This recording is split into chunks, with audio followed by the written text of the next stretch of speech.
The hearing room was tense as Congressman Jim Jordan leaned forward, his voice laced with sarcasm. "So, Congresswoman Crockett," he began, "do you even understand how the Constitution works?" A ripple of murmurs swept through the chamber. Jasmine Crockett sat composed, her eyes locked on him, betraying no emotion. Jordan smirked, expecting to rattle her, but she simply adjusted her mic, calm like a storm about to break. "I do," Jasmine said with razor clarity. "And more importantly, I understand how it's being abused." Jordan's grin faltered. He leaned back slightly, not expecting such poise. "That's rich," he replied, scoffing. "Coming from someone who—" But Jasmine cut him off, her tone sharper now. "From someone who read it, respects it, and doesn't weaponize it for partisan theatrics? Yes, that's rich indeed." Laughter and a few gasps broke the silence in the room. Jordan's brow furrowed. "You're deflecting," he snapped. "Answer the question." Jasmine leaned in. "You asked if I understand the Constitution. I do. Do you understand that the rule of law applies to everyone, even former presidents?" Jordan stiffened. "Careful, Crockett." She smiled. "I am. You should try it." The chairman banged the gavel. Order. But the exchange had already sparked fire. "Let's talk about the rule of law," Jasmine continued, undeterred. "Because what you're doing isn't oversight. It's political revenge." Jordan's lips thinned. "You dare question my motives?" "Absolutely," she said. "When justice is bent to suit power, someone must." Jordan's face darkened. "You're accusing this committee of corruption?" Jasmine didn't blink. "I'm accusing this committee of wasting taxpayer dollars on vendettas, not justice." Murmurs spread again. "This is unacceptable," Jordan barked. "What's unacceptable," Jasmine retorted, "is turning our democracy into theater for your base." The air grew heavy. Cameras flashed. Reporters scribbled. "Do you think you're the only one who cares about this country?" Jordan barked. "No," Jasmine replied. "But I think some of us remember we took an oath to the Constitution, not to a man." Jordan slammed his palm on the desk.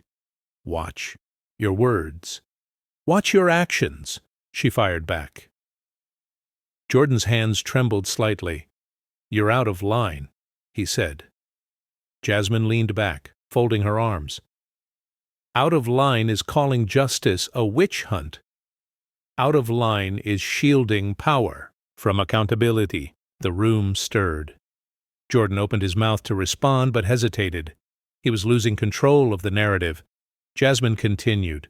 "The law isn't a buffet, Congressman. You don't get to pick what you like and discard the rest. Either we believe in equal justice or we don't.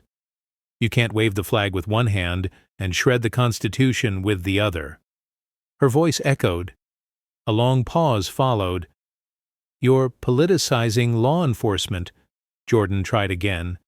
"You're criminalizing politics." Jasmine shook her head. "No, we're investigating crimes committed by politicians. Big difference. And the American people know it." Jordan's frustration deepened.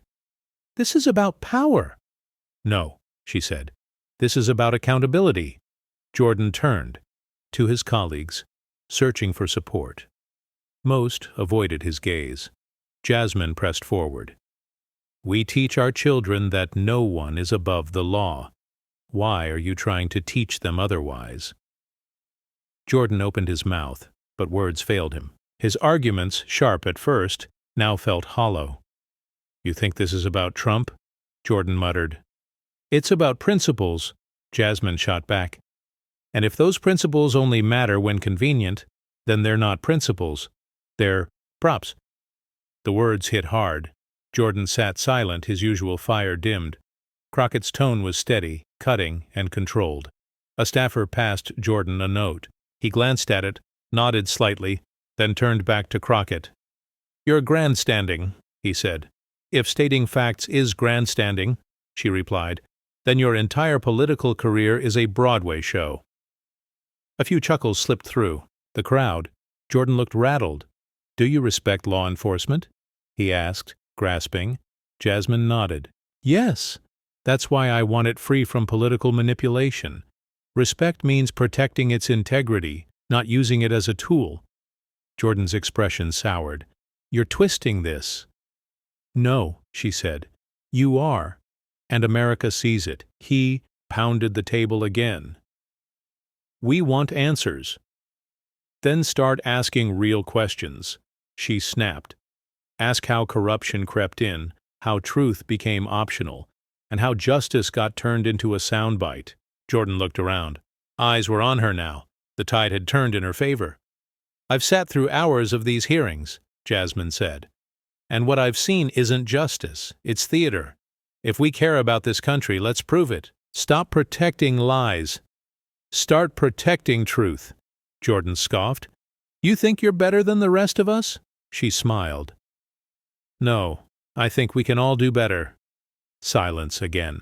Even the cameras zoomed in closer. Let me ask you this, she said, voice softer now. If a Democrat did what your allies have done, would you defend them? Or would you demand justice? Jordan was silent. If you can't answer that honestly, then this isn't about law. It's about loyalty. Jordan fidgeted. We are loyal to the truth, he muttered. Jasmine leaned in again. Then act like it. Truth isn't scared of questions. Truth doesn't hide behind committees or hashtags. Truth walks in light. Why are so many of your allies hiding in shadows? The crowd murmured again. You're trying to make this personal, he said. No, she replied. I'm trying to make it constitutional. But if you take it personally, maybe it's because the truth is hitting close to home. Jordan's jaw clenched. Jasmine stayed calm. Her tone never wavered. Do you believe in accountability? She asked. Or just when it benefits you? Jordan didn't respond. We can't cherry-pick justice, she added. It doesn't work like that. And it's time we reminded the American people that this body still values truth. Jordan tapped his pen nervously. We'll see what the voters think. Jasmine nodded. We will, and they'll remember who stood up for the law and who tried to bend it. With that, she sat back. The room was still, the confrontation had ended, but the message rang loud. Jordan rubbed his temples, searching for footing. But the courtroom-like rhythm had shifted. This isn't over, he muttered. Jasmine heard him. It never is, she said quietly, because truth doesn't disappear when hearings end. It lingers. It echoes. And it always finds the light, eventually. Her words struck deeper than she intended. Even critics in the room grew still. Cameras caught Jordan glancing sideways, his usual defiance tempered. You're trying to lecture me? He asked, incredulous. No, Jasmine said softly. I'm trying to remind you. We all swore an oath, and somewhere between ambition and applause, some of us forgot what that meant. The weight of her words seemed to hang in the air like a thick fog no gavel could clear. You paint yourself a hero, he sneered. No, she replied. I just refuse to be a coward. That hit harder than she expected. Several committee members exchanged glances. Jordan leaned forward, but his confidence had cracked. You'll regret this tone, he warned. Jasmine's eyes locked on his. Only if I stop using it when it matters most. The chairman called for a brief recess. Staffers whispered. Phones buzzed, but all eyes remained on the two figures at the heart of the storm. Jasmine gathered her notes slowly, poised, unshaken. Jordan, by contrast, fumbled for his water, he mind-racing. He had underestimated her again, just like last time. As the room emptied slightly, reporters approached her. What just happened in there? One asked. Jasmine didn't pause. Accountability, she said. Raw and uncomfortable, but necessary.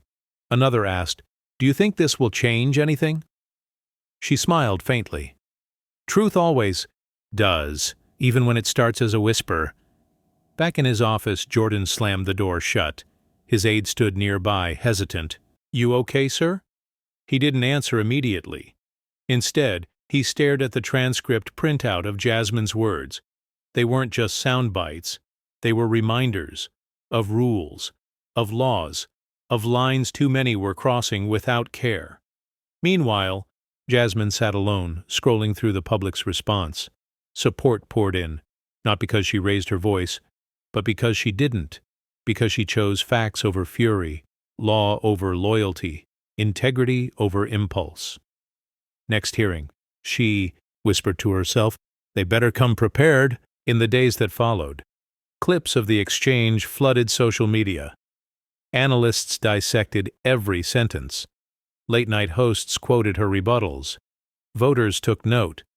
And even some quiet Republicans began to murmur. Maybe the law did matter more than party. Maybe courage looked different than they'd been told.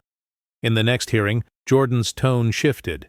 Still fierce but less reckless, he didn't interrupt her, didn't scoff. Something had changed. Jasmine noticed. So did the room. A quiet evolution born not from humiliation but from exposure, to truth, to law, to a woman unshaken in her resolve. As the hearing adjourned, Jasmine gathered her binder.